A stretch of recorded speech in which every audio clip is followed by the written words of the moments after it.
Tim Duncan, born April 25, 1976, on St. Croix in the U.S. Virgin Islands, is a retired American basketball superstar. Nicknamed the Big Fundamental, he played his entire 19-year career for the San Antonio Spurs, becoming a central figure in their championship runs during the 2000s and 2010s. Widely considered the greatest power forward ever and one of the NBA's all-time greats, initially aiming for swimming glory, his path shifted to basketball at 14 after Hurricane Hugo devastated the island's swimming facilities. After high school, he dominated college basketball with Wake Forest, earning prestigious awards like the John Wooden Award and Naismith College Player of the Year. Drafted first overall by the Spurs in 1997, Duncan became the NBA Rookie of the Year. Throughout his career, he excelled as both a power forward and a center. His trophy cabinet boasts 5 NBA championships, 2 NBA MVP awards, 3 NBA Finals MVP awards, and 15 NBA All-Star selections. Notably, he's the only player to make both All-NBA and All-Defensive teams for 13 consecutive seasons, a testament to his well-rounded talent. Beyond basketball, Duncan established the Tim Duncan Foundation, promoting health awareness and supporting education and youth sports programs. A legacy of accolades 2000s. Despite his international career being cut short, Duncan's overall achievements are undeniable. 5-time NBA champion, 3-time NBA Finals MVP, multiple All-Star and All-NBA team selections, induction into the Naismith Memorial Basketball Hall of Fame, ranked among the greatest players of all time. Net worth. Tim Duncan has an estimated net worth of approximately $130 million to $160 million. Cars. He owns or has owned a blue Porsche 911 Turbo with gold-finished per wheels, a Dodge Challenger, specifically customized and known as the Punisher. A Ferrari F12 Berlinetta is a powerful vehicle with a 6.3-liter V12 engine, a 1955 Chevrolet Bel Air convertible and a 1968 Chevrolet Camaro, among other classic and muscle cars. He also owns Blackjack Speed Shop in San Antonio, where he customizes cars, reflecting his style and love for automobiles. Houses. A home in San Antonio is known for its unique design, including a grand foyer and a spacious living area with floor-to-ceiling windows. A property in St. Thomas, Virgin Islands, reflecting his roots in the U.S. Virgin Islands. He also listed early life. Tim Duncan's story begins on the sunny island of St. Croix, U.S. Virgin Islands. Born to immigrant parents from Anguilla, he was surrounded by a supportive family, including a champion swimmer sister, Tricia, who inspired him to dream of Olympic glory in the pool. Duncan excelled at swimming, particularly in freestyle events, and aimed to compete for the United States at the 1992 Olympics. However, his path took a dramatic turn in 1989. Hurricane Hugo devastated the island, destroying the only Olympic-sized swimming pool. Forced to train in the open ocean with a growing fear of sharks, Duncan's passion for swimming waned. Adding to the hardship, Duncan suffered a heartbreaking loss just before his 14th birthday. His mother passed away from breast cancer. On her deathbed, she made a lasting impact, extracting a promise from Duncan and his siblings to graduate from college. This promise would later influence his decision to stay in college and complete his education before entering the NBA. With swimming no longer an option, Duncan turned to basketball under the encouragement of his brother-in-law. Although initially awkward on the court, his dedication and work ethic helped him overcome these challenges. By his senior year at St. Dunstan's Episcopal High School, Duncan was a force to be reckoned with, averaging an impressive 25 points per game. This caught the attention of several universities, including Wake Forest. Despite initial skepticism due to the weak competition in the Virgin Islands, Wake Forest coach Dave Odom recognized Duncan's potential. Duncan's quiet demeanor initially led Odom to believe he wasn't interested, but after their first conversation, the coach realized Duncan was a quick learner with a hidden talent. Ultimately, Duncan chose Wake Forest over other scholarship offers, setting the stage for the next chapter in his remarkable journey. Personal life. Duncan married Amy Sherrill in 2001, had 2 children with her before their divorce in 2013, and welcomed another child with his girlfriend in 2017. Philanthropy. In 2001, he established the Tim Duncan Foundation, funding programs focused on health, education, and youth sports in San Antonio, Winston-Salem, and the Virgin Islands. The foundation has raised significant funds for cancer research and continues to support various worthy causes. Inspiration and values. His late mother remains his biggest inspiration. He lives by the motto good, better, best. Never let it rest, and emphasizes dedication, teamwork, and camaraderie as core values. He's a celebrated figure in his homeland, receiving the Virgin Islands Medal of Honor and Recognition through Tim Duncan Day events. He's known for his quiet demeanor, reflecting the spirit of his island community. When he's not on the court, you might find him enjoying Renaissance fairs or playing Dungeons and Dragons. In 2015, he sued a former investment advisor for significant financial losses, eventually settling in 2018. During the COVID-19 pandemic, Duncan offered to pay for airline tickets to help college students from the Virgin Islands return home.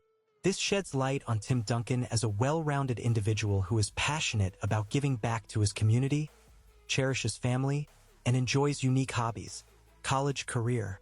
Tim Duncan's arrival at Wake Forest in 1993 came with high expectations.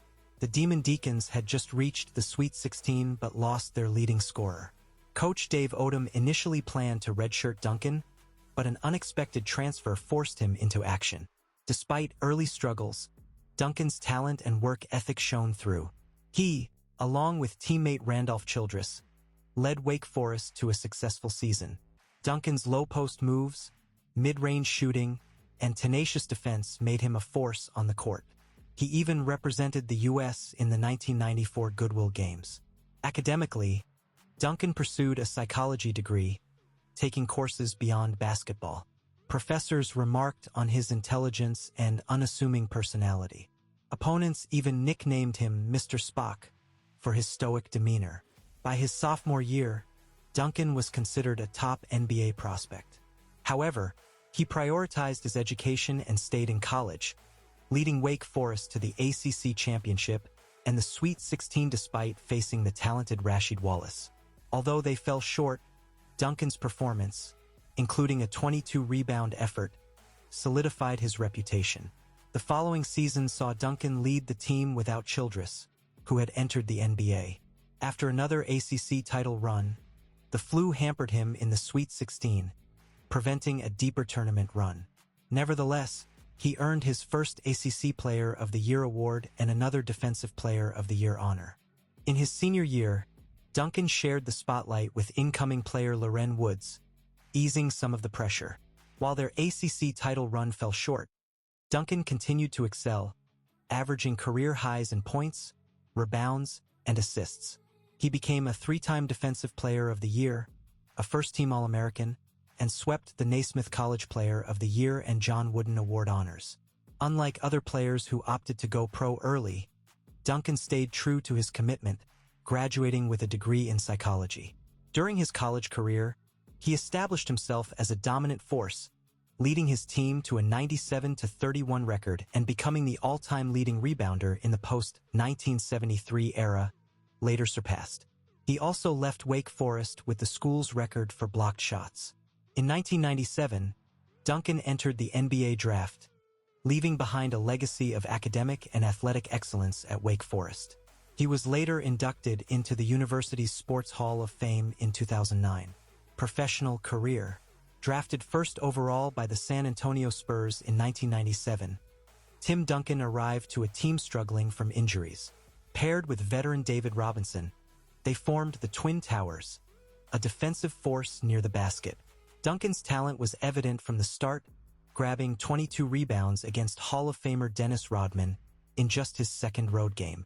His rookie season was a success. He started every game, averaged over 21 points and 11 rebounds, and earned All-NBA first-team honors. He was also named Rookie of the Year, impressing coaches and veterans alike. His coach, Greg Popovich, praised his mental toughness and ability to stay composed.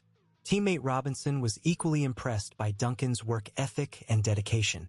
The Spurs reached the playoffs but fell short in the second round. A shortened season the following year saw early struggles for the team, but Duncan and Robinson led them to a strong finish. In the playoffs, they dominated, defeating the New York Knicks in the finals. Duncan was named Finals MVP, bringing the Spurs their first championship. The next few seasons were a mixed bag. A knee injury limited Duncan in the 2000 playoffs, and the Spurs fell short. The following year, they were again ousted in the playoffs, with some criticism directed at Duncan's performance. Determined to improve, Duncan had a stellar 2001 to 2002 season. He led the league in scoring and rebounding and was named Most Valuable Player. However, the Spurs continued to struggle in the playoffs, being outmatched by the Los Angeles Lakers. Despite the playoff disappointment, Duncan's talent and leadership were undeniable. He had arrived in San Antonio as a highly anticipated rookie and quickly established himself as a star, leading the Spurs to their first championship and earning his first MVP award. The San Antonio Spurs, led by Tim Duncan, continued their reign at the top in the early 2000s. In the 2002 to 2003 season, Duncan's strong performance earned him his second NBA Most Valuable Player award and another championship ring alongside teammate David Robinson, who retired after the season. Duncan became the sole leader the following year.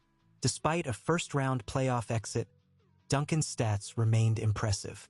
The 2004 to 2005 season saw Duncan's scoring dip slightly, but the Spurs secured the second seed in the playoffs.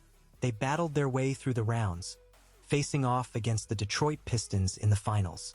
Despite initial success, the Pistons forced Duncan to adjust his game. However, Duncan rose to the challenge in Game 7, leading the Spurs to victory and earning his third Finals MVP award. A foot injury hampered Duncan during the 2005 to 2006 season, impacting his stats and All-NBA selection. However, he bounced back in the playoffs, showcasing his dominance against the Dallas Mavericks. Although the Spurs fell short in Game 7, Duncan's performance solidified his talent. The 2006 to 2007 season brought another championship for Duncan and the Spurs. Duncan's leadership and consistent play were instrumental throughout the regular season and playoffs. Despite a personal feeling of underachievement in the finals, the Spurs swept the Cleveland Cavaliers, giving Duncan his fourth championship. This title held a special significance for Duncan, though he downplayed his role. Teammates and coaches like David Robinson and Greg Popovich praised Duncan's leadership and fundamental skills, highlighting his ability to adapt to different teammates while remaining a dominant force. Despite multiple championship wins, Tim Duncan's journey with the San Antonio Spurs wasn't without playoff disappointments. Here's a closer look at some of those challenges. 2008. After defeating the Suns in the first round, the Spurs faced a tough challenge against Chris Paul's Hornets. Duncan had an uncharacteristically bad game, leading to a series deficit. However, they recovered to win the series, but fell short to the Lakers in the conference finals. 2009.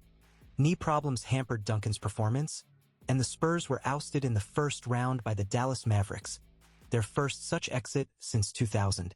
2010. Despite a strong showing from Duncan, the Spurs lost to the Phoenix Suns in the second round after defeating the Mavericks in the first. 2011. The Spurs were considered favorites with a dominant regular season record. However, a major upset occurred as the 8th-seeded Memphis Grizzlies defeated them in the first round. 2012. Though Duncan remained consistent, the Spurs lost to the Oklahoma City Thunder in the Western Conference Finals despite a strong showing and Duncan setting a playoff blocks record. These setbacks showcased that even with Duncan's talent, the Spurs weren't invincible. Injuries, strong competition, and unexpected challenges all played a role in these playoff exits. Tim Duncan's international basketball career, while not as decorated as his NBA journey, offers a glimpse into his dedication and competitive spirit.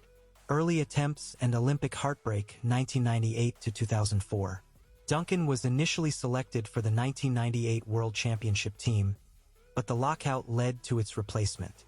His first official appearance came in 1999 during Olympic qualifying, where he averaged a strong double-double, but a knee injury forced him to miss the actual Olympics in Sydney. In 2004, Duncan returned to the national team and helped secure qualification for the Athens Olympics. He played a key role, leading the team in points and rebounds while maintaining a high shooting percentage. However, the Olympics themselves proved bittersweet. The USA team, heavily favored, lost 3 games and settled for a disappointing bronze medal. This marked the worst performance for the US team in decades, leaving Duncan disillusioned. Thank you for watching. For more content like this, subscribe and click on the bell notification. We